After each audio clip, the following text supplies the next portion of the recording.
안녕하세요. 반갑습니다. 진호입니다. 요즘 어떤 것 때문에 그러시는지 모르겠는데요. 부쩍 요즘에 주변에서 병행수익 관련해가지고 저한테 여쭤보시는 분들이 굉장히 많아서 지난번 영상에서 병행수익과 구매대행 어떤 것을 선택하면 좋을까에 대해서 한번 영상을 남겨봤었는데요. 오늘은 이 병행수익에 대해서 잘못 알고 계시는 부분들이 있는 것 같아가지고 그거를 조금만 이렇게 바로잡아 드리려고 영상을 찍게 됐습니다. 일반적으로 어딘가 외국에서 물건을 수입해가지고 판매한다라는 행위 자체를 병행수입이라고 잘못 알고 계신 분들이 좀 있는 것 같아요.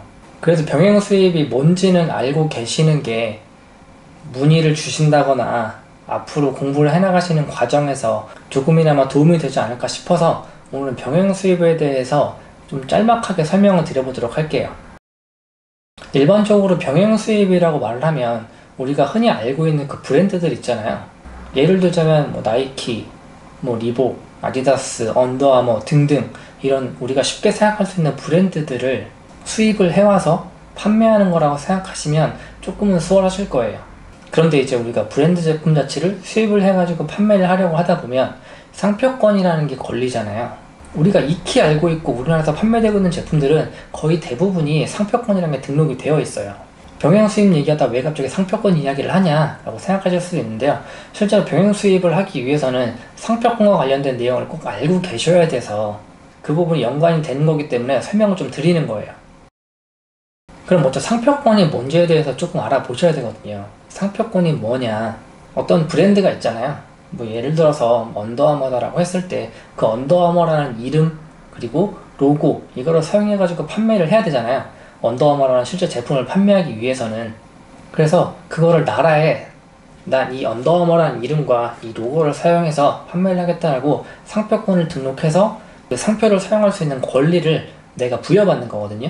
그런데 여기서 이제 한 가지 아셔야 될 게 상표권의 특성에 대해서 조금은 아셔야 돼요. 전 세계에 있는 그 모든 국가의 특허권이나 디자인권이나 상표권이나 산업재산권 제도 하에 있다고 말하는 이 권리들은 실제로 속지주의라고 얘기를 해요. 말이 좀 어려울 수 있는데 이게 무슨 얘기냐면 자국에 등록된 권리만을 인정한다는 거예요.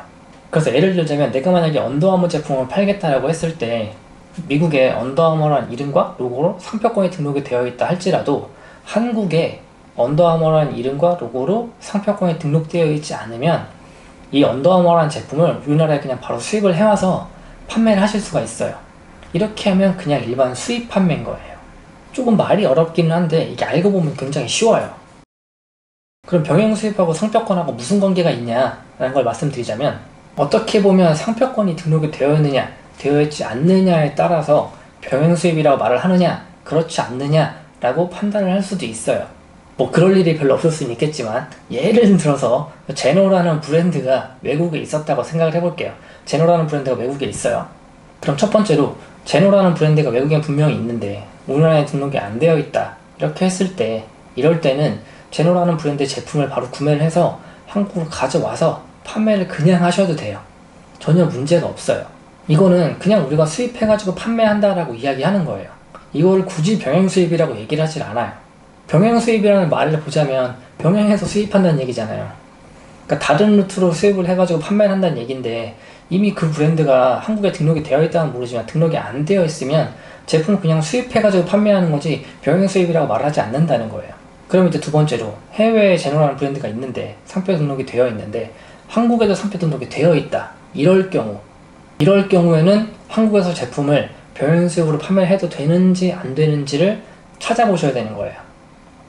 이때부터 이제 병행수입이냐 아니냐 병행수입을 해도 되냐 안 되냐를 따져볼 수가 있는 거거든요.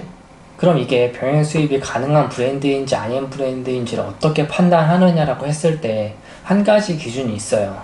실제 이 브랜드에 대한 상표권을 등록한 사람, 그 사람이 누구인가에 따라서 병행수입이 가능하냐 불가능하냐 이게 나눠지는 거예요.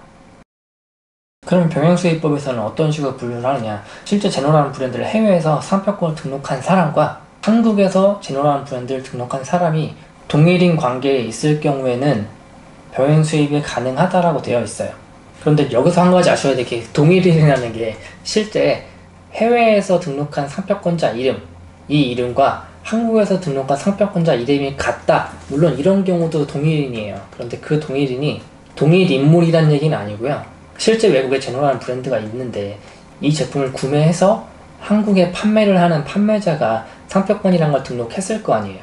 그러면 이 국내 판매자가 한국에 제품을 팔았을 때 이걸 생각해보자면 이 판매자는 여기서 사온 걸 가지고 판매를 한 거예요. 요 사이에 이익이 생겼죠? 이익이 생겼는데 실제 이 제노라는 브랜드는 이 판매자가 물건을 사갈 때 이익이 발생을 했죠. 그러니까 실제 이 한국에 있는 판매자랑 이 동일한 물건을 판매함으로 인해서 서로 이익을 공유하는 관계가 된 거예요. 얘도 이익을 보고 얘도 이익을 받잖아요. 이런 관계가 증명이 되면 동일인이라고 보는 거예요. 그러니까 예를 들어서 만약에 총판권을 받아가지고 왔다 누군가가 그 사람이 상표 등록을 팔고 있다. 그러면 그 사람도 실제 이 브랜드를 사가지고 판매하는 거기 때문에 이익을 서로 공유한다고 볼 수가 있어요. 그러면 동일인으로 간주돼서 병행 수입이 가능해요. 내지는 총판권을 굳이 사지 않더라도 브랜드를 그냥 수입해가지고 판매하는 사람이 상표권을 등록했다. 그럼 이것도 이 브랜드 제품을 사가지고 와서 판매하는 행위에 따라서 이 두 판매처가 서로 이익을 공유하잖아요. 이것도 동일인이라고 보는 거예요.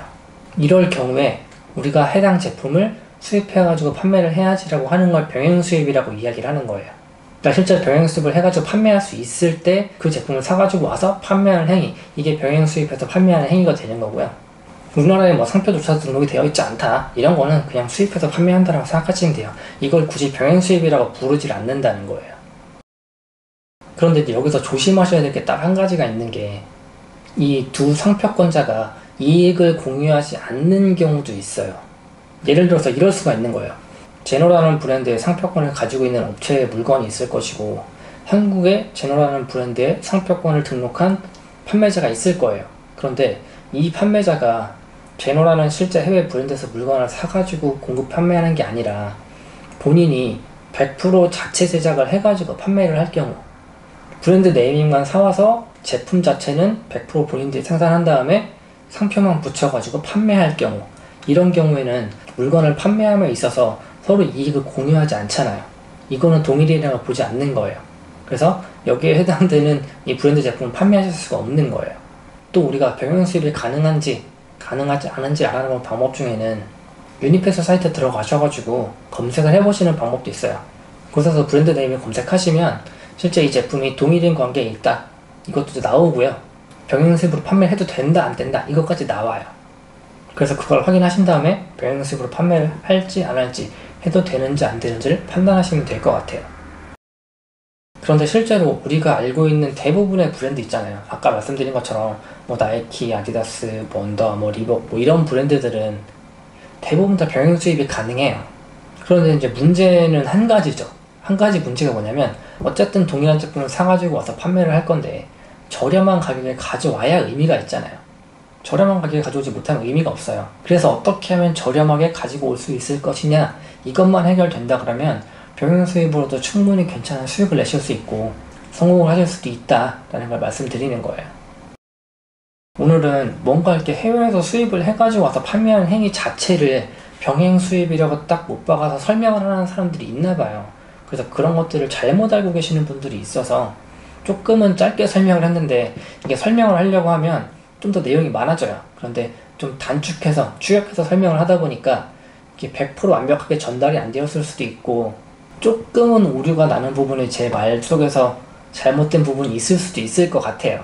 하지만 병행수입이라는 말 자체를 굳이 일반 수입하는 행위에서 쓰진 않는다 라는 걸 설명드리기 위해서 영상을 한번 찍어봤습니다. 그러니까 이거를 뭐 구매대행과 살짝 연결을 시켜보자 그러면, 구매대행 판매를 하시다가 제품이 괜찮은 게 있다, 그런데 우리나라에 뭐 등록도 되어 있는 게 없다, 뭐 상표권도 등록이 안 되어 있고 뭐 특허 이런 것도 등록이 하나도 안 되어 있다라고 했을 때, 이 제품을 내가 사입을 해와서 대량으로 사와서 판매를 하는 행위는 병행 수입이라고 얘기하는 게 아니고요, 수입 판매라고 얘기하시면 되는 거예요. 조금은 이해가 되셨는지 모르겠네요. 그러면 오늘 영상은 여기서 마치도록 하고요. 다음 영상에서 또 뵙겠습니다. 감사합니다.